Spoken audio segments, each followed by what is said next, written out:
Over the years on YouTube, there has been many content creators that have come and go. Trends has come and go. Communities that has come and go. And how we handle these things does go, person to person, community to community, day by day. And, you know, I've been on this website as far back as even at the early, no, not early, but the late 2000s, early 2010s, right? Those were the years where I was in early YouTube, where you can get away with uploading three-part anime. You uploaded like three or four part of one episode of anime, sub or dub, right? Or eventually where you're able to just fully just upload full-length dub episodes. This was a year. Those years are very much I remember. And one day I think I will talk about that. That just personal history of mine YouTube.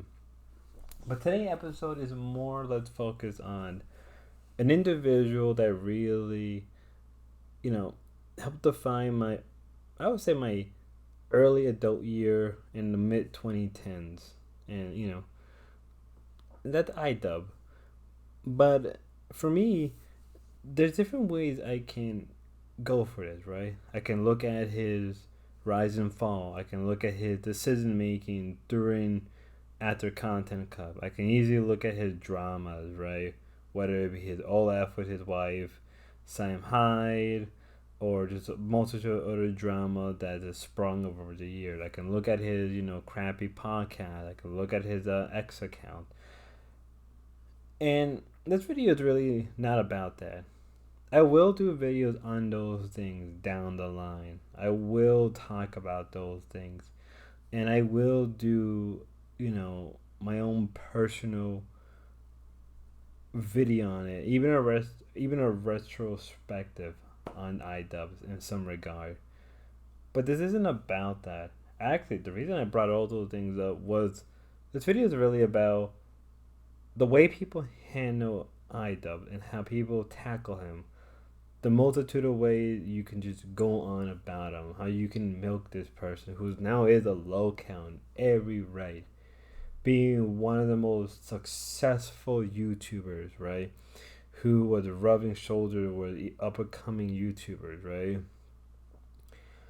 And who more or less tackle, people like Keemstar, ironically enough, Logan Paul, and other people, right? He more or less helped destroy Leafy whole whole career. But when I look back at it, and when I look back at him now, he isn't the same person. And I think that's why, for me, it took me so long to find a real way to deal with IDub and just talk about him that hasn't been overdone, right?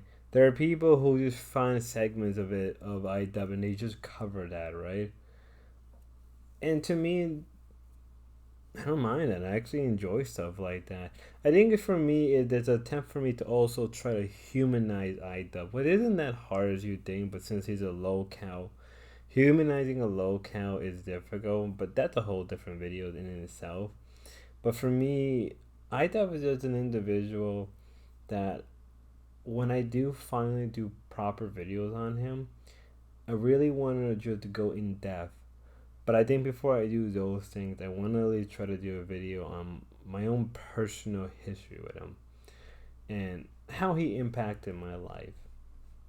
Because I think there's not enough video on that, right? And I know that people don't want to hear your own personal connection with somebody or your parasocial connection, but with the day, but with the dawn of the internet, this current age, right?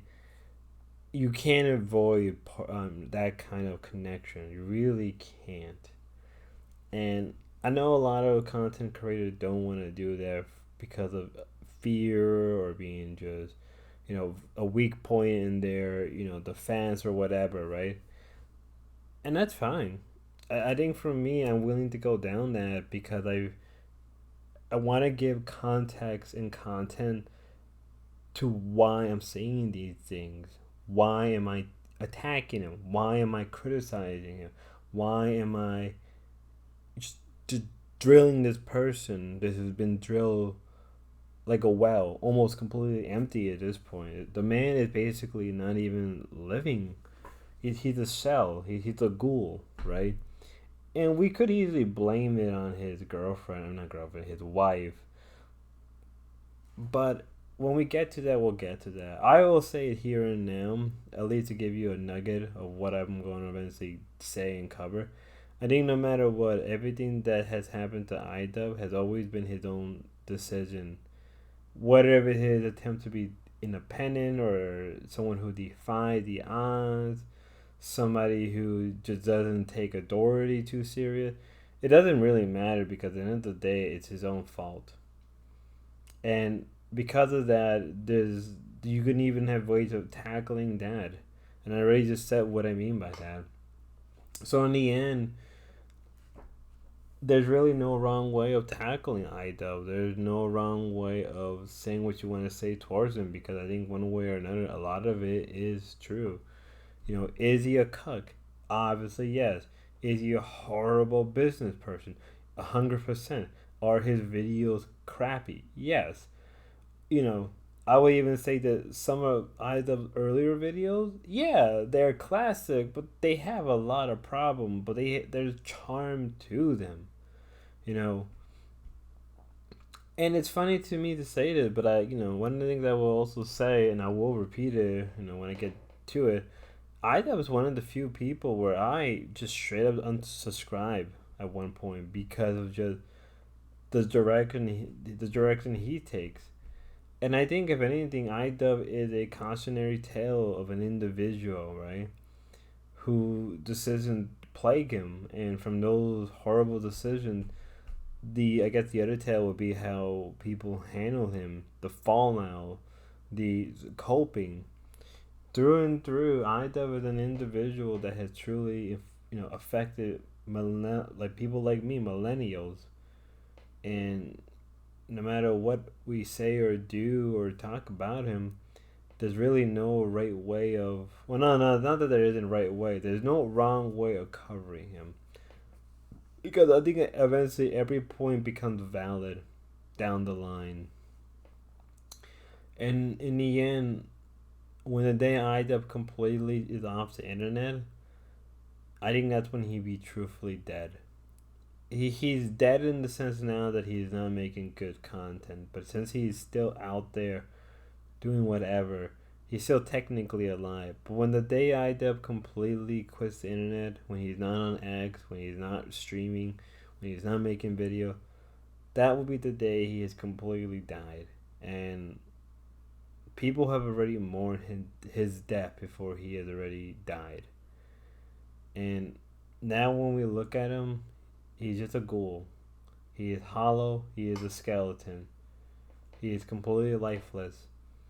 And to tackle idub, it's a easy thing. But to humanize him, it's probably hard because it's something that most people can't do or not willing to do. And I think in a way, I think I will maybe try to humanize him.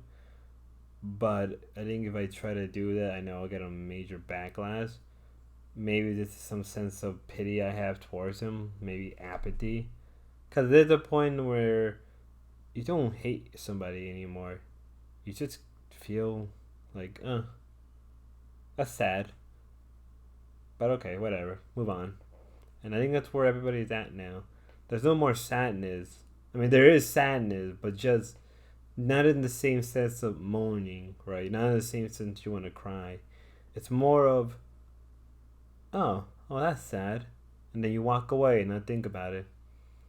That's basically idub.